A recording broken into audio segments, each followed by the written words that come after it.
thank you everyone for tuning in. I'm gonna give you all a couple of minutes and I'm just so excited for this.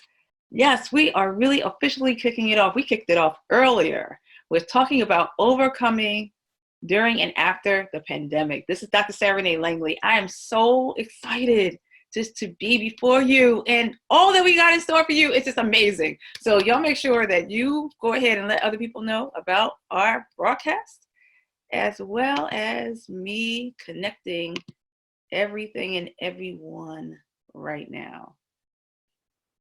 I am excited. How about you? All right. I think I'm going to let it go on the timeline today. I'm going to share it. I don't know if I should. This is one, you're just getting one more chance on this, one more time. I'm going to share it today on my timeline, but we should be sharing it in my exclusive Facebook group.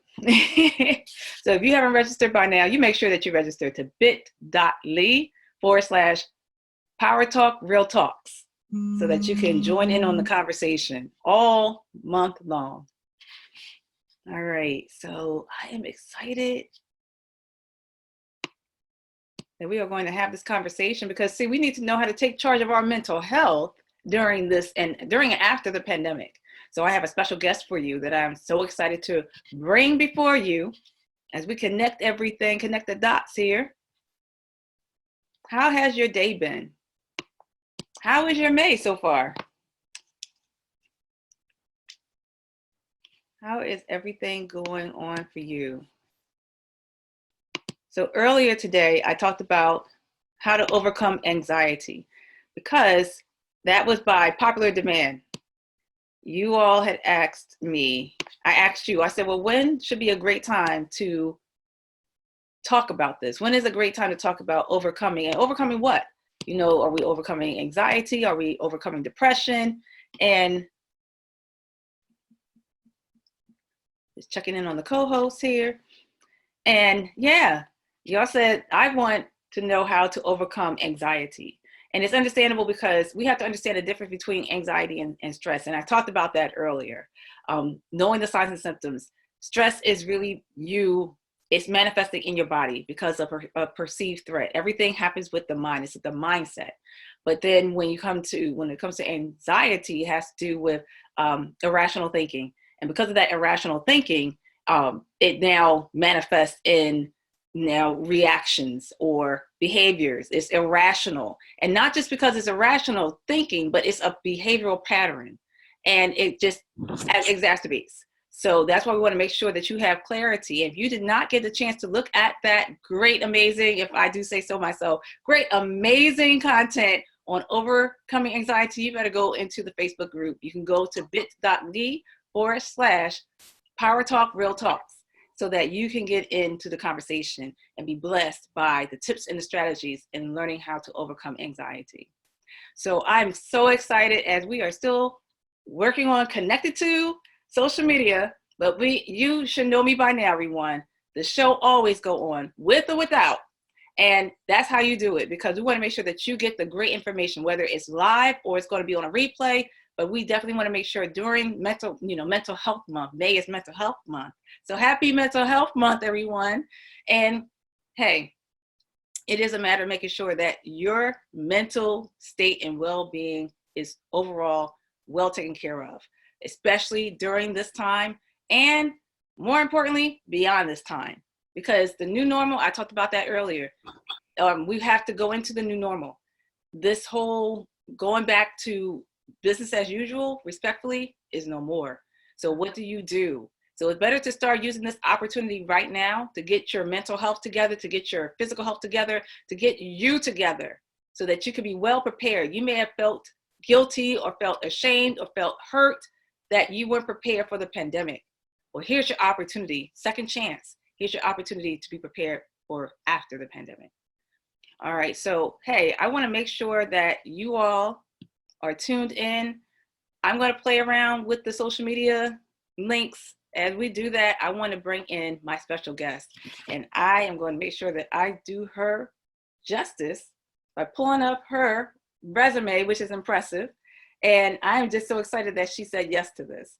One thing that, if you all know about me, for those who follow me, you know my heart.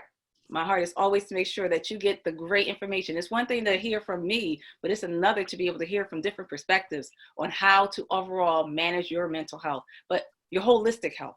Because see, you're comprised of three. Y'all know what y'all heard me say this many times before. We are comprised of three things: mind, body, and spirit. Despite what you believe, we're comprised of three things: mind, body, and spirit. And if you attend to one but not attend to the other two, you're not a whole self. And that goes across the board. Even if you have your spirit together, if you don't have your mental health or your body together or in order, you're still not a whole self. Oh my gosh, I said that. Yes, I did. So we want to make sure that you know the truth so that you can get your whole life together, so that you can now be ready beyond this pandemic, so that you create your new normal and live a fuller, happier, richer, great life.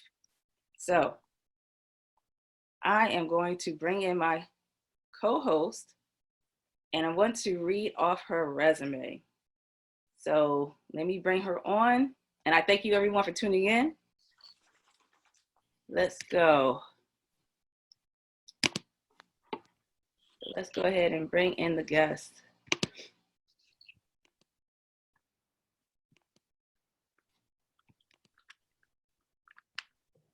So we have Miss Kayla Jackson that's coming to the scene. And I know y'all can see her. Hey, Kayla. Hello, how are you? Great, and yourself? I'm wonderful. I'm doing great. Thank you for having me. No problem. Thank you for saying yes. I am so grateful to you for you just saying yes and answering the call so that we can lock arms and partner together in helping in this mental health fight. Absolutely. Absolutely. Yes. So, hey, I want to read off your resume. It's very impressive, and everyone needs to know that. So, Ms. Kayla Jackson, everyone, LSW-C. She's a licensed clinical social worker, Texas State Board approved clinical supervisor, and she's a native from Dallas, Texas. Yes. Yes, yes. And she's, like I said, a licensed clinical social worker from Texas, and she has over 15 years experience, social work experience. Her work is mental health, hospice care, skilled nursing, medical social work, and private practice contributed to her extensive knowledge base. Absolutely. Yes, she's amen on that one. She agrees with her resume. So she should. This was hard work. This allows her to effectively empower clients and the community. She's also a founder of Triumph Counseling Group. So she strives to educate and empower licensed mental health professionals by providing individual counseling services to adults, clinical supervision, personalized business coaching, continuing education, and professional speaking services. Awesome. She graduated with her bachelor's of social work at her social work degree at Texas Women's University, and later earned her master's degree in social work from Texas A&M University. Awesome. Commerce. Kayla currently provides individual counseling services to millennials and older adults through her private practice. And she has been featured on Voyage Dallas magazine and provided helpful information to the community about mental health on Heaven 97, KHVN-AM radio station based in Dallas, Fort Worth. So, in everything that she does, she aspires to help others. That's why she said yes to this call. You know, they're full to help others reach their fullest potential and to live transformed lives. When she's not empowering others, you can find her traveling the world, discovering her new brunch locations, and being a dog mom to Kingston and Dallas, Texas. Can y'all please welcome Miss Kayla Jackson? Hey! And thanks for having me again. I appreciate it. No problem. So we're going to continue on. I'm going to play with the controls behind the scenes, but as we will continue with the conversation, Kayla, this is Mental Health Month, right? Yeah. And we thank God that it has been designated for, May being Mental Health Month. What is very interesting that I found is, and please, we're just going to have a conversation. Right. Let us know in regards to what it is that really needs to go to the focus, because we can get distracted with so many things. There's too many things out there that we are distracted on, right? Absolutely. And oftentimes I find that we deflect from mental health when everything that's going on really circles back. Maybe I'm biased. I don't know, because I'm a licensed clinical psychotherapist. It circles back to mental health. Mm-hmm. But yet I have yet to really see much work, not on our end, because we're doing our work as therapists, Right. but I don't see enough conversation around mental health. And what's surprising to me, Kayla, to be honest with you and everyone watching this, is the fact that I would have thought that this was prime time, that people were going to really reach out. And in certain areas, certain aspects, people are, but I guess I would have thought that everyone would reach out, because, hey, we're in a pandemic, and the way that is impacted us, I thought that, yes, despite of stigmas, despite of excuses, all of that, we would have seen so many people reaching out to us. And I have yet to see that. So please help it make sense, sis. Help it make sense. What is your thought? You know, I think the reality is, although we've come a really long way as far as stigma, right? We're not necessarily where we used to be, which is great. I think we're seeing that we may still have a little bit to go. I think we've definitely opened up a lot. We've gotten to a point where we're at least having conversation, right? Yeah. We're at a point where we're at least able to have some conversation about mental health.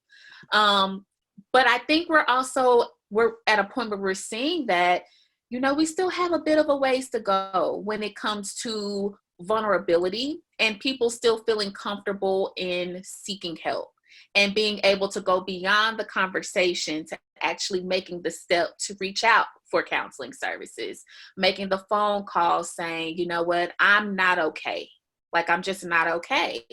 And, you know, there's a huge difference between feeling comfortable enough to have the conversation to feeling comfortable enough to reach out for services.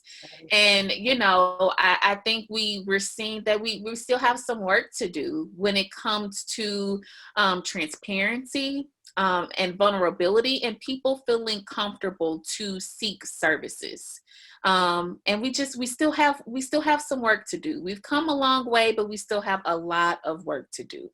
And that's on everybody. You know, it's not just on the therapist, it's on all of us taking the time to educate ourselves on things that all of us can do to be and do better, to get to a place where everybody can feel comfortable to reach out and get the services that they need. You know, that's excellent. Thank you for counseling the counselor, because if you heard me a little bit, it seemed like I was starting to have a little attitude about this. So you said that's so eloquent. You know, it's real though. You know, therapists, we're human too. You know, yes, we're human too. And I think I was looking at something the other day, and it was just a post about therapists kind of being the kind of unspoken or unknown heroes behind this pandemic, you know, especially when it comes to healthcare workers, because a lot of times you immediately think about, you know, our physicians and the nurses, and which absolutely, they're definitely heroes when it comes to this pandemic. But when you think about the mental health care workers that are in this system right now, and the vicarious trauma that they are dealing with on an everyday basis that you're taking home, you know, that's some tough stuff, you know. And so we're human. We're dealing with this stuff all the time. And that's something that we definitely have to take into consideration. So, and that's another takeaway, is that we're all in this thing together. Yes. You know, COVID-19 does not care about race. It does not care about your occupation. It does not care about how much money you have in your account. And I think that's another lesson that we all can take away from this. That's excellent points that you make. And yes, you know, speaking as a therapist, that sometimes it is as if like we are the silent first responders. And the fact that, again, mental health has always seemed to have been like the silent thing. You know, you don't talk about it, you don't speak about it, you don't let people know about it. We've been trained that way, in a way, you know, that if we were in the supermarket, I was thinking about this today, being in the supermarket, and I'm not supposed to say anything to my client, you know, we got to pretend that we know each other. then I thought about it though. I said, well, who will know? Like if they're, if I see them talking to someone else, am I like, oh, is that their therapist? Like who's thinking that? Right. But nevertheless, it's been ingrained in us. Right. Make sure that we protect and preserve the confidentiality Yeah. cost. And yet it is at times, sometimes at our cost. And it's like you said, it's just impacting all of us. All of So us. now I'm so glad that we're having the conversation, that we're setting the example and setting the tone on, hey, let's talk about this. This is the perfect time, opportune time to now be okay to talk about mental health. Yes, I cursed. Mental health. Right. Right. Mental health. Words. Those super thin words. Yes. Yes. So let's go a little deeper on that, Kayla. In terms of what does it look like? Like, okay, let's talk about signs and symptoms. How is, in your opinion, in your expertise and skills, please lend that to us in regards to what are the signs and symptoms that you have seen or noticed, or even working with clients, that this pandemic, COVID-19, has really impacted our mental health? Mm-hmm. There are some of those. Right. There's definitely a few signs. One of the main signs that I tell people, clients and just people in general, to pay attention to are definitely just significant, obvious changes in your mood that are different from the norm. One of those main things just being irritability, right? And we all have moments where we're just, it's just not a good day. We all are allowed to have those. It just happens. But I mean, just irritability where it just does not take much for you to get set off. It's all the time. With anybody, and you're just more irritable than normal. Another thing to pay attention to is isolating yourself more than normal. You usually enjoy talking to family or friends, or FaceTiming now that we're in quarantine. And then you just wake up and you notice for a few days, you know what, I'm just not FaceTiming people as much as I used to. I don't enjoy doing that anymore. Changes in appetite, maybe you're eating less than you typically would. Maybe you're eating more than you typically would. Changes in your energy level, changes in your concentration. Am I easily distracted normally than I typically am? Is it difficult for me to remember things? Just those little subtle things that can change over a period of time. And definitely if it's getting to the point where it's been a couple of weeks and you're consistently noticing these things, it's definitely something worth paying attention to for sure. That's excellent. And I'm letting people know about that. So you were talking about the irritability, so tips or not tips and strategies, we didn't get there yet, but in terms of signs and symptoms, so irritability, isolation, just reaction, mood changes, those are the signs to look out for when and have noticed that it has impacted you, especially when you mentioned about if it's lasting longer than a couple of weeks or so. Lasting longer than a couple of weeks, and even your sleep. If you find that you are having difficulty falling asleep or staying asleep just due to kind of racing thoughts, things like that, again, those are things you want to definitely pay attention to. Okay. Thank you so much for sharing that. Mm-hmm. All right. So here we are, knowing those signs and symptoms, everyone, that if that is happening to you, then what would be your suggestion, Kayla? What can they do to help you? Right. The main suggestion that I have, number one, is ask for help, right? And everybody initially, when you hear the word therapist, you think, or I at least have heard from a lot of people, is, I'm not crazy. Oh my gosh. I'm not crazy. What? And so the first thing I tell people, okay, even if you don't feel comfortable talking to a therapist, who do you feel comfortable talking to that you trust? Mm-hmm. Let's start there first. And so I tell people, just reach out to someone that you trust, that has your best interest at heart, that you trust, that you can be vulnerable, honest, and transparent with. But the key thing is just to talk to someone that you trust, that hopefully can lead at some point to you speaking with a counselor. If you don't feel comfortable speaking with a therapist, is there a pastor you feel comfortable talking to? Is there a counselor at an agency or a church that you feel comfortable talking to? but someone that you are able to process these emotions with, that will not judge you, they're completely unbiased, that you're able to work through and process these emotions with. And so that will be the very first step. And this is going to be in hopes that you're able to learn some coping skills to help you better manage these emotions that you're feeling, that you can learn and kind of process through on a daily basis to help better manage these symptoms on a day-to-day basis. And maybe that will be enough. Maybe just learning these skills will be enough to help you be able to just be able to live your life from day to day and be able to sleep better, become less irritable, maybe exercising or writing a gratitude journal. Writing in your gratitude journal every day will be helpful.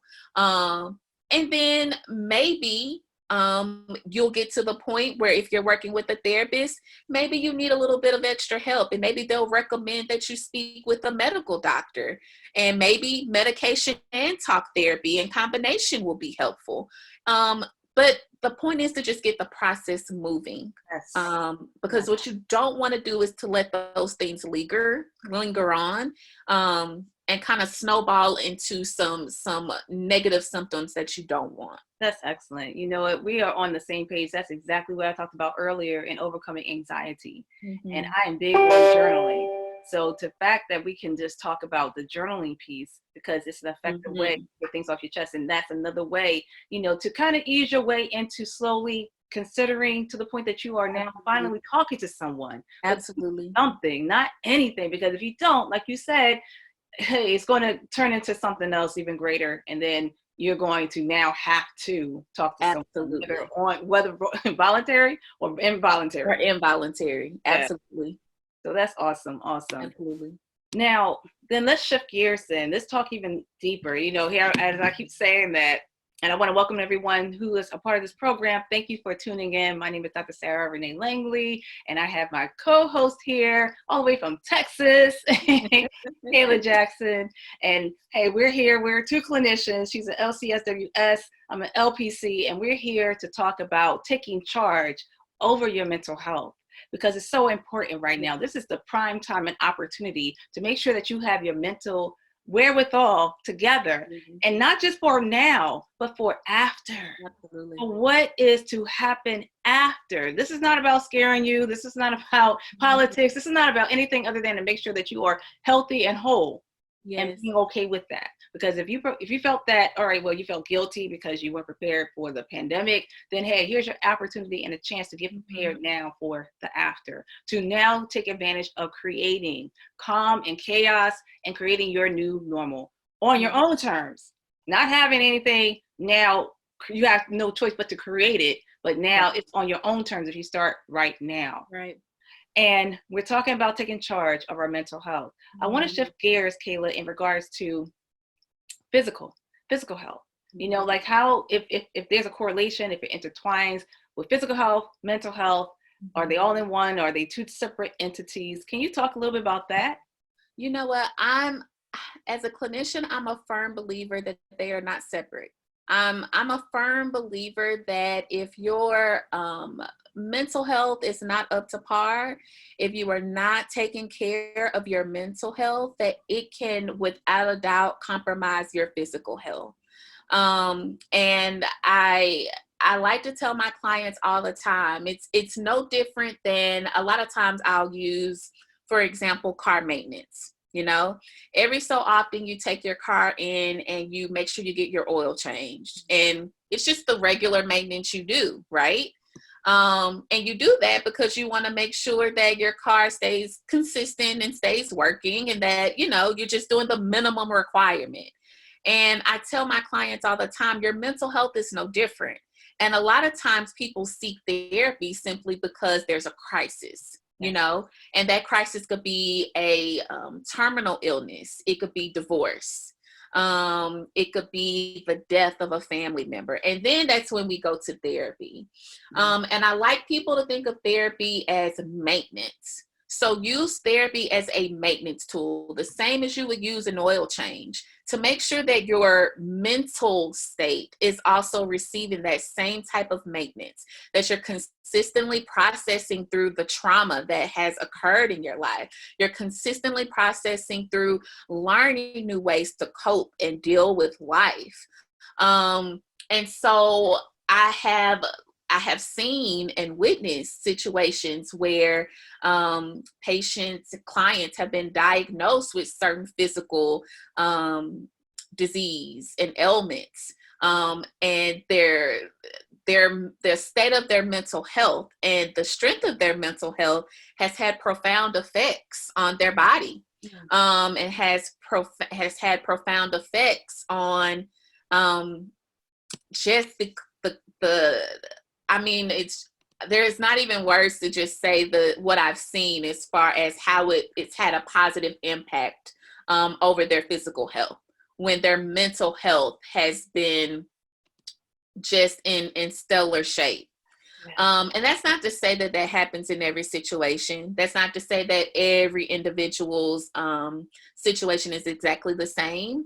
But there's just something about making sure that your mental health is just on point. Yeah.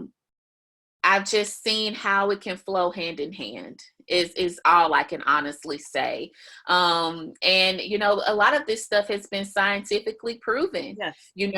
That the brain and mental health is connected and operating certain parts of the body. Functions of the brain actually work to help other parts of the body perform and perform well. And that when that's compromised, it impacts the rest of our body.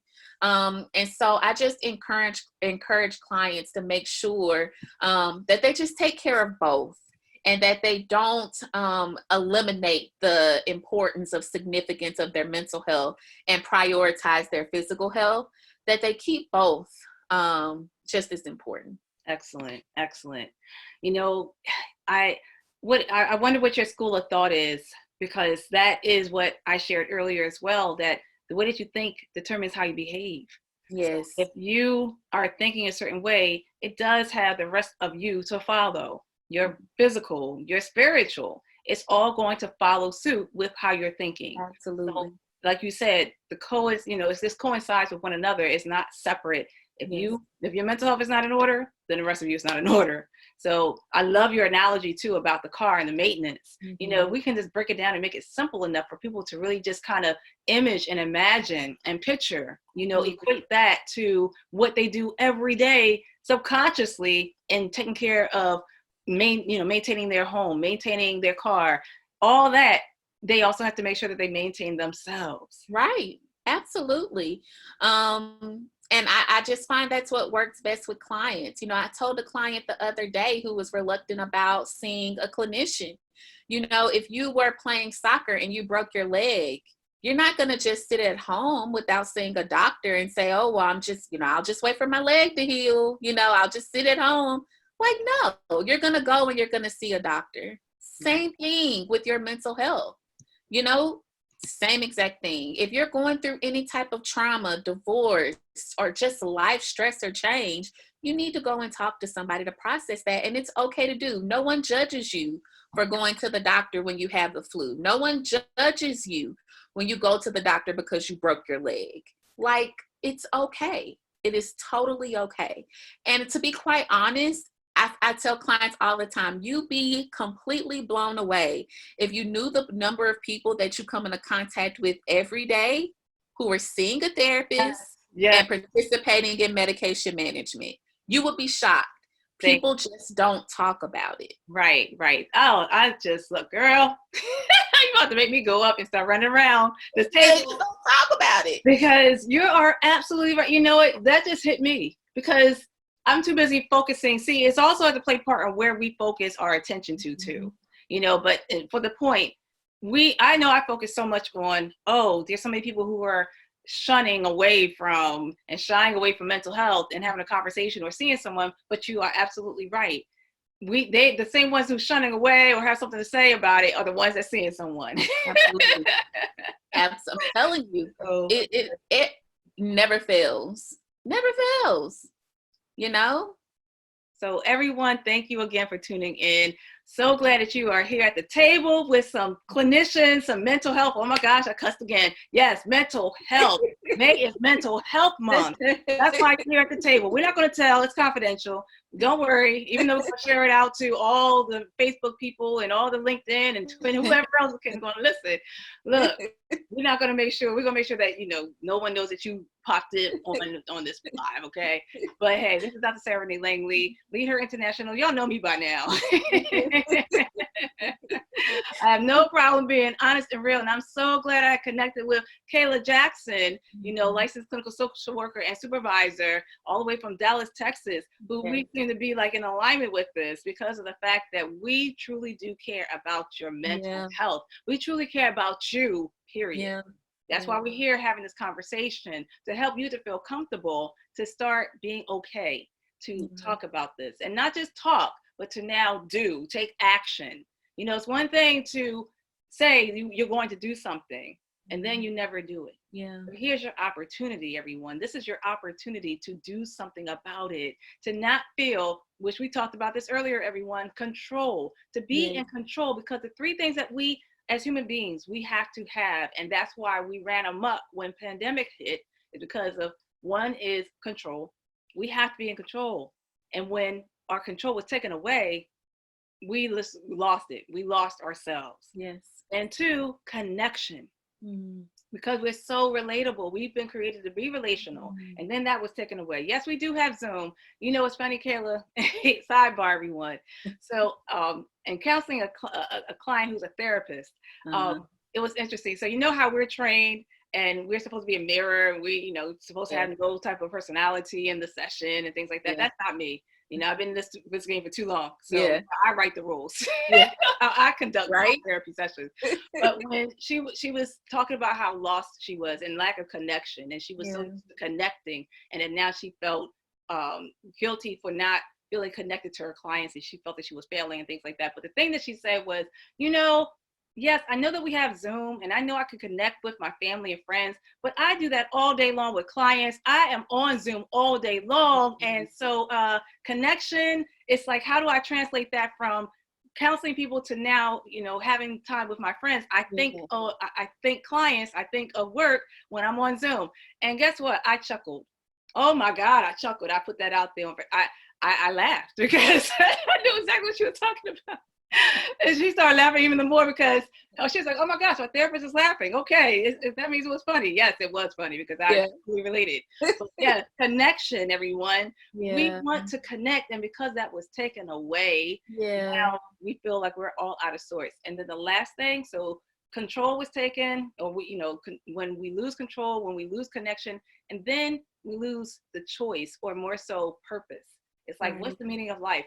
I'm sure that many of you can talk back to us about this. Have you been at a place where you had questioned what is the point in the meaning of life now with 2020? I've seen a lot of you talking about you ready to just throw 2020 in the trash. Because we just didn't see this coming. I tell you the truth, I felt that way about 2019, but my goodness, 2020. Okay, so anyway, we got to keep light. Keep light in the situation. But I think that at this point, we talked everyone. We talked about the signs and symptoms of when it comes to our mental health, or when we are starting to have these signs and symptoms that are impacting our mental health. We talked about the analogies that we have to maintain our mental health. We talked about symptoms of irritability, not sleeping, isolation, and you find yourself doing that more than 2 weeks or more, and that it's time to have a conversation, to seek someone, or to get the ball rolling. And in terms of whether you start journaling, that's an effective way. If you aren't ready to see a therapist, then why not journal? Why not get it out? Because if you are not getting it out, like whatever's going on in your mind, whatever's going on in your body, look, it's going to come out anyway. It's going to come out right, one way or the other. Right. It comes out in your actions, your behaviors, and your attitudes anyway. Yes. So if you still don't, and you still want to, disobey your body, your mind, your spirit, then it's going to be internalized. Absolutely. And it's going to really have to see us. Absolutely. So we're trying to help you to not have to see us, not be forced, or it's like we're the last resort. If anything, why don't you just be proactive and Yeah, start having the conversation with us? We are so available to you so that absolutely. you can make sure that you are healthy and whole and okay. In the name of Jesus, I'm about to preach. Absolutely, absolutely. And it's so true. And another thing too is I just encourage people, even when you do see a therapist. I've heard so many people say, I tried a therapist and it just didn't work out. I wasn't comfortable, and it's just therapy doesn't work for me. It's just not my thing. And you know what? I tell people all the time. Sometimes it takes 3 or 4 times until you find a therapist that you feel comfortable with. And so even if you try it the first time and it doesn't work, don't let that discourage you from trying again. It's more common than you think. And so I just encourage people to just seek another therapist and give it another try. Don't just stop because the first time did not work. And so I just want to throw that out there too, because I know a lot of people stop. And you could really, really be missing out on just an opportunity to do the work and be able to live the life that you are so deserving of. And I don't want people to miss out on that just because one experience didn't work for you. And just because one experience did not work for you doesn't mean that therapy doesn't work, and it doesn't mean that therapy does not work for you. That's excellent. Excellent. Excellent. Did you hear that, everyone? Okay, that came from Kayla Jackson, okay, licensed clinical social worker. She knows what she's talking about, 15 years experience in this. And that is so true. And I'm so glad that you said that, because like you said, respectfully, it's an excuse to say, oh, I tried, it didn't work out for me, and therefore you quit. Okay, well, here's my thing. And please, Kayla, please let me know if I'm correct on saying this. The fact that, and earlier I was talking about how we are deserving and worthy, of our own self-care. A lot of times we put everything ahead of ourselves. Yes. We make ourselves dead last and everything and everyone first without realizing subconsciously, we're telling ourselves subconsciously that we're not worth it, that we're not important enough, that we, it's chivalrous to make everyone first and not think about ourselves. And it's not a badge of honor, I'm sorry. It's not a badge of honor. It's no virtue in making yourself last. Absolutely. We can talk Bible. We'll talk about that another time. But for now, from a clinical standpoint, you're telling yourself that you're not worth it, that you're not important enough to now provide the care that you are so deserving that you should have. Because here's the thing. It's not about just you going to get therapy or get help just so that you can be good enough or well enough to help others. Yes, you want to be a healthy, full self. You want to have, be a full cup to be able to pour into. Absolutely. If you decide not to, if you just want to pour in just so that you can be healthy, that's okay too. It's not about you doing it for something or for someone, but it's just about you being healthy and whole, period. Absolutely. Absolutely. Because you cannot give from an empty tank. You cannot give from an empty tank. And I feel like I tell clients too that you need to be your why. Yes. You can be a mother, you can be a wife, you can be a dog mom, you can be a husband, you can be the pastor, you can be the therapist, you can be all of that. But if it doesn't start with you, if you are not your why, it's gonna become difficult and it's gonna become draining, and so you have to give to you. You have to give to you in some form, in some fashion, in some way. So that is so true. That is so true. Kayla, that moved me. Okay, as you can see by now, they're used to me being this way, but that really moved me to no end. Like, that was mic drop. That's all I saw was a mic drop, because wow, we have to be our why. If someone put that in the comment section, you can save a life by putting that in the comment section. That's your contribution here tonight. Yes, we're pouring it to you. It's so true. In the comment section. It's so true. But think about the time, and this is all of us. Even if we don't at this point, that we have gone through life, in decisions, in career, in just our day-to-day life, right? living out somebody else's why and trying to make it our own. Jesus.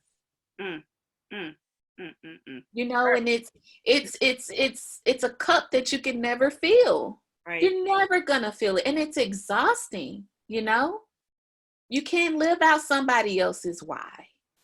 Girl, that's And like, so, you just change. you Like just I could can't. change dropping off of that conversation. I feel like a part 2 is coming on. I just feel a part 2. I just feel like you're coming back. You're coming back on this conversation, Kayla. That's You just, you can't, and that's a hard truth, and that is a hard reality. That's a hard reality. And I feel like as therapists and clinicians, I don't feel like this is something that you can just pick up and say, oh, this is what I'm gonna do. I'm just gonna wake up and be a therapist today. It's just, and I think this is why we love doing things like this, is because we really care about people and we want people to be better. We enjoy seeing when we are in a room with somebody and we're talking and we see that light bulb go off, like that does something for us without the money. For me, like it does something for us. And even in this pandemic, I've just been telling people, even though we're stuck at home, what is the lesson in this? Right. We know we're in a pandemic, but what's the lesson in this? Yes. What do you have that you can take away from this situation? What do you have that you can be grateful for right now? Yes. Off the bat, the fact that you have a home to be quarantined in, and what are things that you've been wanting to do? Even in the awful situation where people lost their jobs, where they've been lost hours at their job. Yeah. What have you wanted to do? What career have you been wanting to go into? What program have you been thinking about starting? What school have you been thinking about applying to? And so I've just been encouraging my clients, even in this tough moment, to think about the what ifs you've been saying. And let's think about how we can make those a reality. Yes. Because they don't have to keep being what ifs. Right. So let's start thinking about the lesson. What's the lesson? And let's get the lesson. Yeah. And then let's come out of this thing better. Yes. Yes. Yes. Look, I had to back up because, look, you were preaching mighty good. There you have it, everyone. So the bottom line is, this is your opportunity.